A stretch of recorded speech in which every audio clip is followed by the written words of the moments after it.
है power play.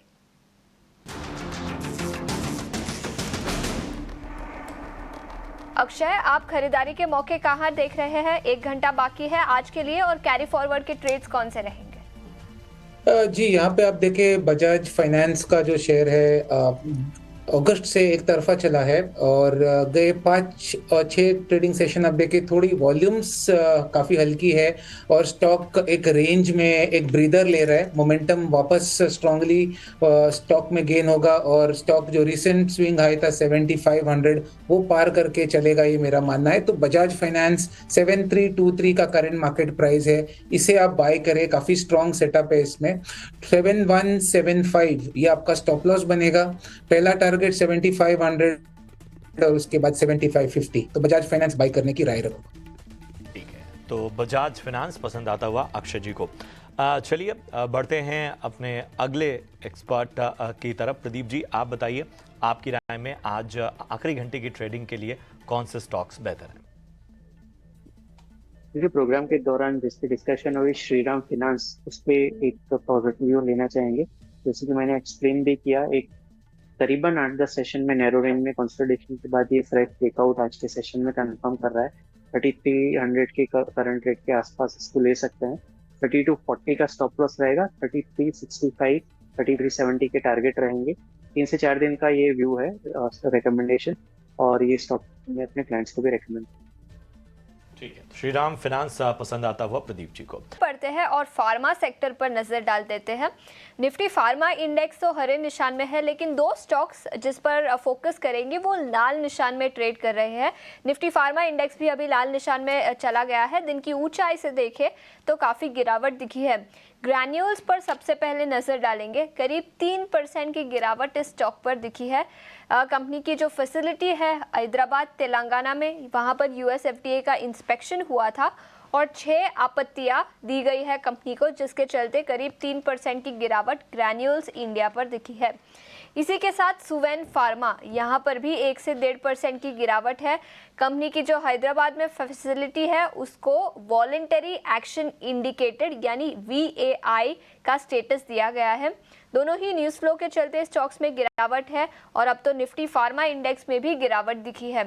Pradeep, आपसे पूछूंगी निफ्टी फार्मा इंडेक्स पर आपकी क्या राय बनेगी और ग्रैन्यूल्स और सुवेन फार्मा, इन दोनों स्टॉक्स पर भी अपनी राय दीजिए।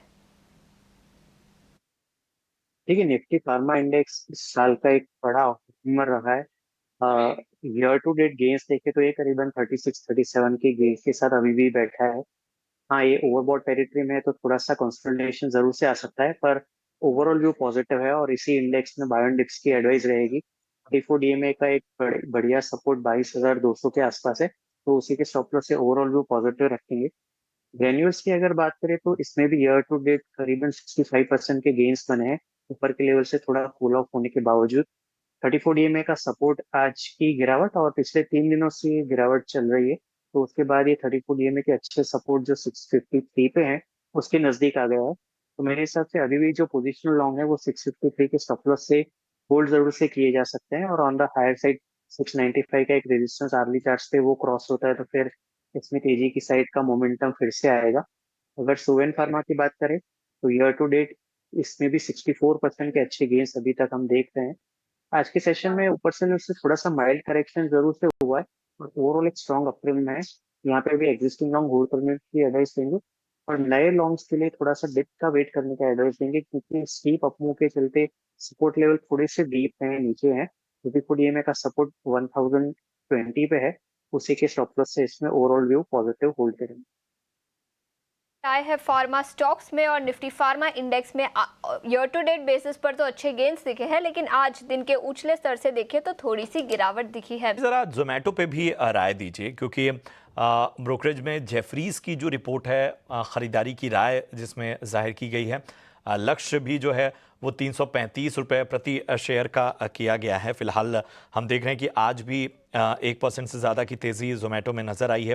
फिलहाल 262 के स्तर पे है। लक्ष्य यहाँ पर 300 के पार दिया है जेफरीज ने, 335 रुपये प्रति शेयर का। ये भी एक तरह का अनुमान जताया है कि शेयर में 31% तक की तेज़ी आने वाले वक्त में मुमकिन हो सकती है। और हमने देखा कि हाल फिलहाल बहुत सारा जो है बड़े कदम ज़ोमैटो ने उठाए और फूड डिलीवरी को लेकर अगर हम पूरे इस सेगमेंट को देखें तो उसमें अब बड़े बड़े प्लेयर्स भी अब धीरे धीरे अपना डायमेंशन बढ़ा रहे हैं। तो जाहिर सी बात है कि एक ऐसा क्षेत्र है जिसमें शायद कंज्यूमर बेस इतना बड़ा बनने वाला अभी तो कई पॉकेट्स में पहुंचे भी नहीं है। कैसा लग रहा है इन सारे फैक्टर्स को अगर हम देखें? बिल्कुल सही कहा आपने प्रशांत जी। जोमेटो का प्राइस एक्शन ही बहुत कुछ बोल रहा है। अगर 2023 से आप स्टॉक की चाल देखें, एक तरफा चाल है, मंथ ऑन मंथ गेन से कोई रोक टोक नहीं शेयर में, और जिस स्तर पे अभी भी ट्रेड हो रहा है अभी भी काफी बड़ी तेजी की उम्मीद कर रहा हूँ। ओवरबॉट पैरामीटर्स इस पे शायद वर्क नहीं होते क्योंकि कोई भी करेक्शन इसमें अभी तक मेजर देखने को नहीं मिली है। बस थोड़ा सा एक टाइम करेक्शन था जहां पे स्टॉक एक रेंज के दायरे में काफी टाइम से लगा पड़ा है। करीबन 240-250 एक सपोर्ट का नया एरिया बनता हुआ दिख रहा है और अब वापस मोमेंटम रिगेन करने की तैयारी में जोमेटो।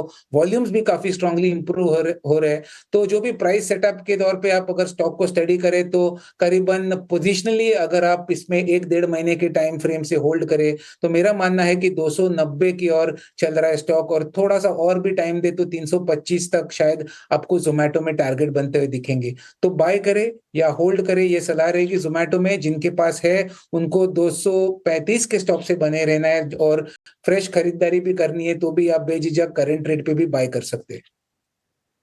तो ये है पॉजिटिव नजरिया जोमेटो पे अक्षय जी का भी सामने आता हुआ, और उन्होंने तमाम अहम बातें भी आपको बताई। चलिए अब बढ़ते अपने अगले खास सेगमेंट की ओर, मुनाफे का ऑप्शन।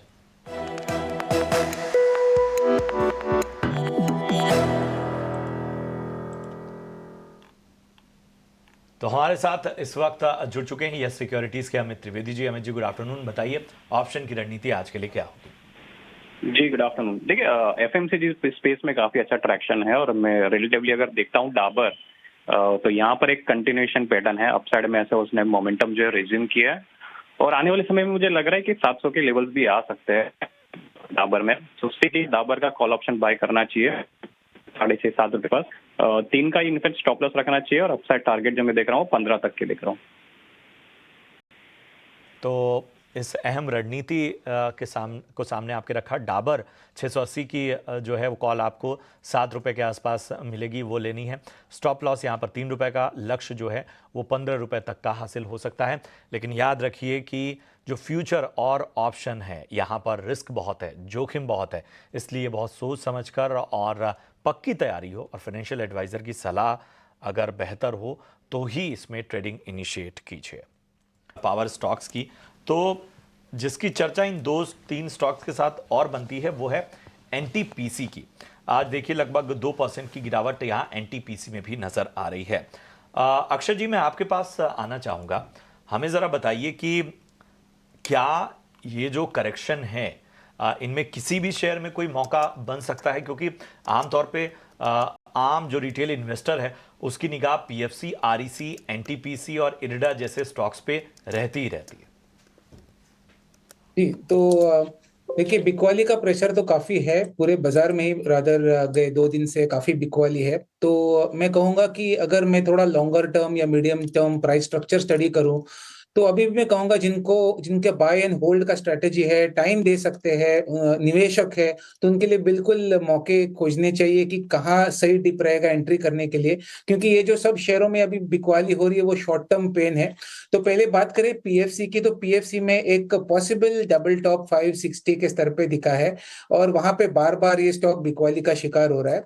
पर ये शॉर्ट टर्म पेन है। माइनर सपोर्ट आपको शायद 512 के आसपास है, पर जिनको खरीदना है, जिनके पास टाइम है होल्ड करने का, मैं कहूंगा 500 और 495 ये रेंज में जब भी मिले शेयर आपको ये इसमें वापस री एंट्री करनी है। क्योंकि जो मीडियम टर्म प्राइस स्ट्रक्चर है बहुत ही मजबूत है और वहां से वापस स्टॉक अच्छी खासी उछाल दिखा सकता है। तो 495 से 500 आपका बाइंग लेवल है, जिनके पास है उनको बने रहना है। थोड़ा डीप स्टॉप लॉस है 460 का, और शॉर्ट टर्म में कोई मौके मुझे नहीं दिख पा रहे इसमें जहां पे एग्जैक्ट रिस्क रिवॉर्ड का पे ऑफ हो। तो शॉर्ट टर्म के लिए अवॉइड कीजिए, but medium to long term के लिए जो लेवल्स मैंने सजेस्ट किए वहां पे वापस री एंट्री या बाय करने की मैं सलाह दूंगा। बात करें इरिडा की, तो इरिडा में भी जो प्राइस स्ट्रक्चर है काफी जो है थोड़ा सा सेलिंग का प्रेशर है। रिसेंटली 235 240 का एक सपोर्ट लेवल ब्रीच करा था और 300 से काफी वन वे धीरे धीरे एक मोमेंटम वीकनेस देखने को मिल रहा है, पर कहीं ना कहीं मुझे लग रहा है 210 के आसपास अगर ये स्टॉक आपको कभी मिलता है आगे जाके, तो वापस आपको खरीदारी के मौके ढूंढने चाहिए। तो जिनके पास है यहां से तो बने रहिए। 210 का एक सपोर्ट है, मैं एक्सपेक्ट कर रहा हूँ कि 210 से एक रिकवरी का रैली जरूर मिलेगा आपको। जिनको खरीदना है 210 का लेवल है और स्टॉप लॉस ये ट्रेड में 190 का रहेगा। तो रिकवरी अगर आए वहां पे एक बार रिव्यू करना पड़ेगा, पर वापस रिकवरी आएगा तो स्टॉक 250 से 260 ट्रेडिंग के माध्यम से चल सकता है।